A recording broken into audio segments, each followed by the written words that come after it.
किसी भी पौधे को क्लाइमेटाइज करने का तरीका क्या है?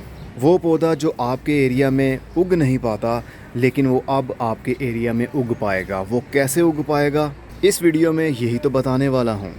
मान लीजिए हमें कोई ऐसा पौधा पसंद आ गया और नर्सरी से हमने ख़रीद लिया, लेकिन हमारे घर में जहाँ पर हमने वो पौधा रखा है वो गर्मी या सर्दी बर्दाश्त नहीं कर पा रहा।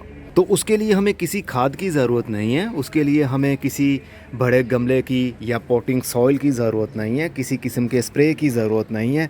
सिर्फ़ और सिर्फ उसको टाइम देना है।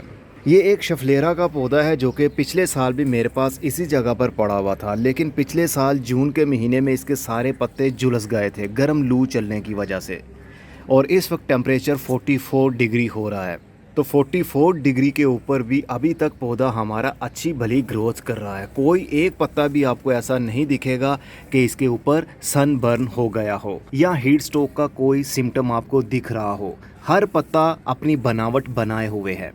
तो ऐसा क्यों होता है? देखिए, जब भी किसी नए पौधे को आप अपने एरिया में रखते हैं तो 1 साल का पीरियड आपको चाहिए। 1 साल उसको देंगे, 12 महीने का साइकिल जब कंप्लीट हो जाएगा, उस पौधे को पता चल जाएगा यहाँ पर कितनी गर्मी है, यहाँ पर टेम्परेचर कहाँ तक जाता है, बरसाती मौसम में नमी कहाँ तक बनी रहती है और ठंड के दिनों में टेम्परेचर कितना डाउन हो जाता है। जब इसके डीएनए में ये चीज़ स्टोर हो जाएगी, फिर उससे अगले 12 महीने के बाद ये क्लाइमेटाइज हो जाएगा और उसके अगले साल ये और भी मजबूत हो जाएगा। विल पावर इसमें आ जाएगी, रेजिस्टेंस पैदा हो जाती है पौधे में। अब ये पौधा है हमारा ड्राइसिनिया का। इसके पत्ते देखिए हल्के हल्के से जल भी रहे हैं, नीचे वाले पत्ते जल जाते हैं। और ये एक ड्राइसिनिया का पौधा है, इसके पत्ते भी जल रहे हैं, लेकिन ये अगले साल तक बिल्कुल ठीक हो जाएगा। इसको पता होगा कि इतनी गर्मी पड़नी है और इतना मैंने बर्दाश्त करना है। जैसे जैसे साल गुजरते जाएंगे वैसे वैसे पौधा आपके क्लाइमेट के हिसाब से सेटल होता जाएगा। अब ये हमारा पीस लिली का पौधा है, ये मेरे पास कई सालों से है, मतलब इसका मदर कल्चर मेरे पास कई सालों से चलता आ रहा है। कम से कम 2016 या 17 में मैंने इस पौधे को लिया था, यानी इसके ख़ानदान से कोई पौधा तो था, उसकी फैमिली आगे चलती आ रही है मेरे इसी छत के क्लाइमेट के हिसाब से।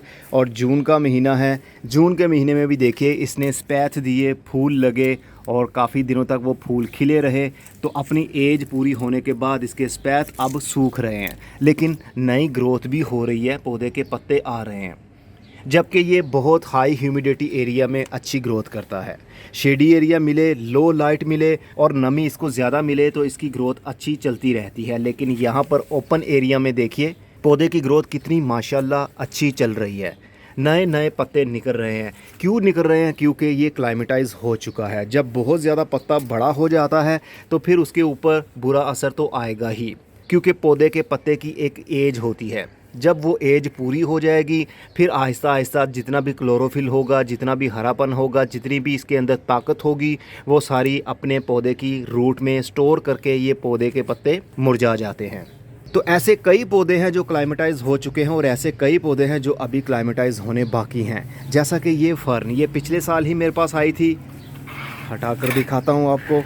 बहुत अच्छी खूबसूरत फर्न का पौधा, लेकिन ह्यूमिडिटी वाले एरिया में जहाँ पर नमी और थोड़ी सी ठंडक बनी रहे वहाँ पर ये बहुत अच्छा चलता है। लेकिन अभी इसको पहला साल है यहाँ पर, इसलिए इसके पत्तों पर बुरा असर आ रहा है हीट का। और एक ज़माना होता था मेरे पास बहुत ज़्यादा एलिफेंट ईयर के पौधे होते थे, वो काफ़ी क्लाइमेटाइज हो चुके थे। जब मैंने नर्सरी का सेटअप शुरू किया था तो वहाँ पर मैंने सारे पौधों को शिफ्ट कर लिया, जिस वजह से वो मदर प्लांट्स मुझसे ख़त्म हो गए।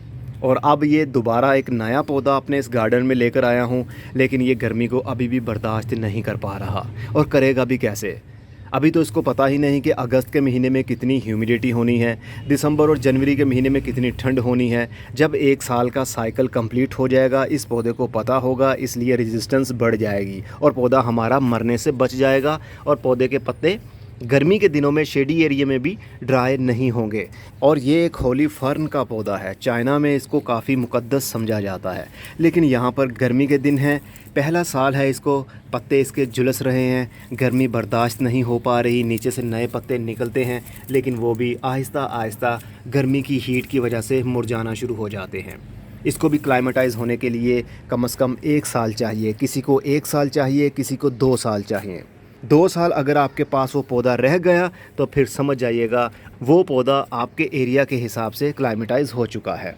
इस काम के लिए आपको ह्यूमिडिटी इंक्रीज़ नहीं करना पड़ेगी। इस काम के लिए आपको धूप के ऊपर कंट्रोल नहीं रखना पड़ेगा। बस जहाँ पर भी पौधा पड़ा हुआ है, अगर वो शेडी एरिया का पौधा है, जैसा कि ये शेफलेरा का पौधा शेडी एरिया में अच्छी ग्रोथ करता है, तो इसको शेडी एरिया में रखिए। अगर कोई पौधा धूप में रखने वाला है तो उसको फुल धूप में रखें, ताकि वो उसी जगह के क्लाइमेट के हिसाब से ही अपने आप को सेटल कर ले। और ये एक जूनिफर का पौधा है मेरे पास। ये भी कई बार मैंने नर्सरी से लिया, लेकिन वो 1 साल भी ज़िंदा नहीं रह पाता। लेकिन ये अब इसको दूसरा साल है, पत्तों के ऊपर अभी भी हल्की सी बर्निंग आई है गर्मी की। लेकिन अब जो अगला साल आएगा 2027 में, ये क्लाइमेटाइज हो चुका होगा, क्योंकि जून के महीने की गर्मी ये बर्दाश्त कर रहा है और ऊपर से देखिए नए पत्ते भी आ रहे हैं। तो ऐसे होते हैं पौधे क्लाइमेटाइज। जैसे जैसे आपके एरिया में वो पौधा पुराना होता जाएगा, वैसे वैसे उसके अंदर विल पावर उतनी ही ज़्यादा आती जाएगी। और ये है यूफोर्बिया का पौधा, जिसको लाल झाड़ी भी कहते हैं। इसके पत्तों के ऊपर भी देखिए बर्निंग आ गई और इसके पत्ते पापड़ बन रहे हैं। लेकिन कब तक? सिर्फ 1 साल आपके पास रहना चाहिए। अगले साल इसकी ग्रोथ के ऊपर बहुत अच्छा फोकस रहेगा और उससे अगले साल और भी अच्छा फोकस। गर्मी सर्दी आपका पौधा आपके पास, बिना किसी खाद के, बिना किसी पॉली हाउस के। तो आप भी इसी तरह अपने पौधों को क्लाइमेटाइज़ कीजिए और एंजॉय कीजिए। आपका पौधा जो आपके एरिया में नहीं चलता, वो आपके एरिया के हिसाब से सेटल हो जाएगा खुद ब खुद ही, जैसे जैसे वो पड़ा पड़ा पुराना होता जाएगा। अब मैं चलता हूँ, अपना बहुत सारा ख्याल रखिएगा। खुदा हाफिज़। और हाँ, ये भी बता दूँ, ये देखिए ये एक कैम्फेरिया का पौधा है जो बहुत अच्छी ग्रोथ करता है। मेरे पास कैम्फेरिया की 2 वैरायटीज़ हैं। एक तो बड़े पत्ते वाली जो अभी आप देख रहे हैं, इसके पत्तों की शेप भी काफ़ी अच्छी होती है, लेकिन इसका पत्ता थोड़ा चौड़ा होता है, जैसा अभी आप देख रहे हैं। ये अभी क्लाइमेटाइज़ नहीं हो पाया, इसीलिए पत्तों के ऊपर अभी भी बर्निंग आ रही है। और एक क्लाइमेटाइज़ हो चुका हुआ है, वो वैरायटी और है, उसके पत्ते लंबे होते हैं। वो रहा ये, जबकि ये धूप वाली जगह पर पड़ा हुआ है, यहाँ पर ज़्यादा हीट भी आती है। इसके पत्तों की शेप देखिए और वेरिएशन देखिए कलर्स की, कितनी खूबसूरत है। तो जैसे जैसे पौधे पुराने होते जाएंगे, बस 1 साल के लिए आपने उसकी अच्छी हिफाजत करनी है। अच्छी हिफाजत ये नहीं है कि जो पौधा नमी वाला है तो उसको आपने पॉली हाउस रख के अंदर फोगर लगाना है या मिस्टर लगाना है कि नमी इंक्रीज़ रहे, ऐसा नहीं है। बस शेडी एरिया में रखें और देखें जो पौधा आपके पास 1 साल के लिए रह गया, उससे अगले साल वो और भी मजबूत हो जाएगा।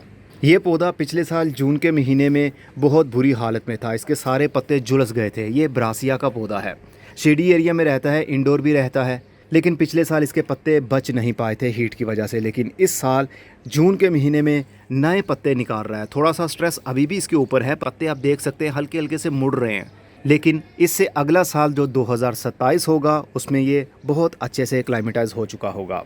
अब मैं चलता हूँ, अपना बहुत सारा ख्याल रखिएगा। खुदा हाफिज़।